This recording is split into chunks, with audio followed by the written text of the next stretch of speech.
Et salut les amis, aujourd'hui c'est parti pour une review sur le nouveau holster universel de chez TMC. Ouais!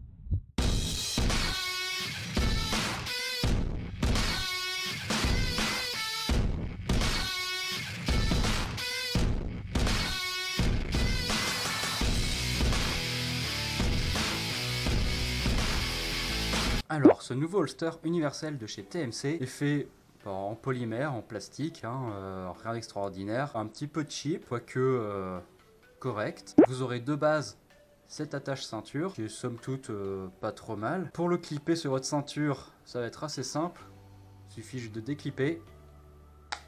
Voilà, à savoir que vous avez ce petit accessoire pour, on va dire, diminuer la taille, ou agrandir la taille, en fonction de ce que vous avez comme ceinture. Ce holster universel de chez TMC est somme toute basique, mais correct. Il vous sera fourni cette clé Allen. Et le principe de ce holster universel, c'est d'insérer cette clé à cet endroit-là, et de pouvoir serrer ou desserrer en fonction de votre réplique de poing. Dans un premier temps, moi je l'ai réglé sur ma réplique de poing, ce Hi-Capa 4.3 de chez Tokyo Marui. Voilà, il faut entendre un petit clip pour qu'il soit bien fixé. Voilà, comme ceci. Et là, ça tient. Vous pouvez y aller. Et pour désengager votre PA, il faudra appuyer sur cette languette là, comme ça. Vous appuyez, hop, et la réplique vient. Vous remettez, vous clippez.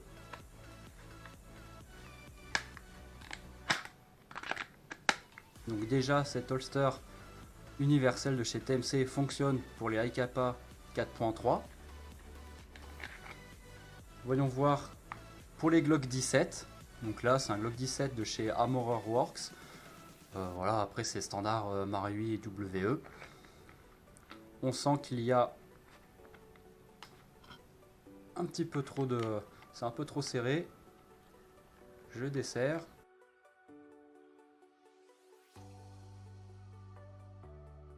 Pour ce Glock, je pense que le problème vient d'ici. C'est un petit peu trop large et un peu trop épais. Pour moi, ce Glock 17 n'est pas compatible avec cet holster universel de chez TMC. J'ai un autre Hi-Capa, donc là c'est un Hi-Capa de chez Kajiworks, le KP06.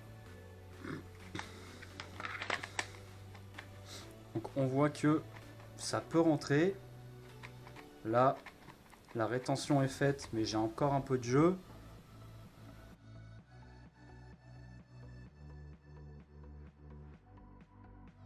Voilà. Bon, niveau look, ça dépasse un peu, mais ça reste correct. Voyons voir si je peux désengager. Pas de problème. Voilà. J'ai mal clippé. Donc pour moi, le KP06 de chez Kajiworks est compatible avec ce holster universel de chez TMC. Il me reste à tester ce MK23 de chez STTI. On va bien voir ce que ça donne. Mais j'ai un peu peur qu'au niveau du rail, ça bloque. Alors déjà, je ne peux pas du tout le rentrer.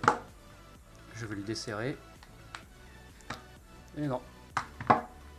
Pour moi, le MK23 de chez STTI n'est pas compatible avec ce holster. Par contre, je pense ne pas me tromper en disant que ce holster là sera compatible avec les répliques USP type compact. Alors pour moi, le bilan est relativement réussi. Il faut savoir qu'il m'a coûté environ 10 € sur Gunfire. Donc pour moi, 10 €, ça reste plus que correct. Un peu cheap, à voir dans le temps ce que ça va donner, surtout au niveau du mécanisme. Mais voilà, j'ai pas grand chose à y dire.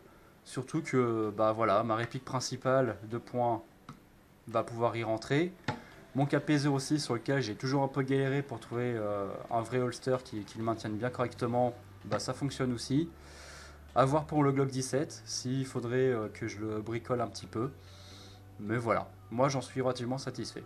Et c'est la fin de cette vidéo. Moi, j'ai une sortie à préparer pour demain.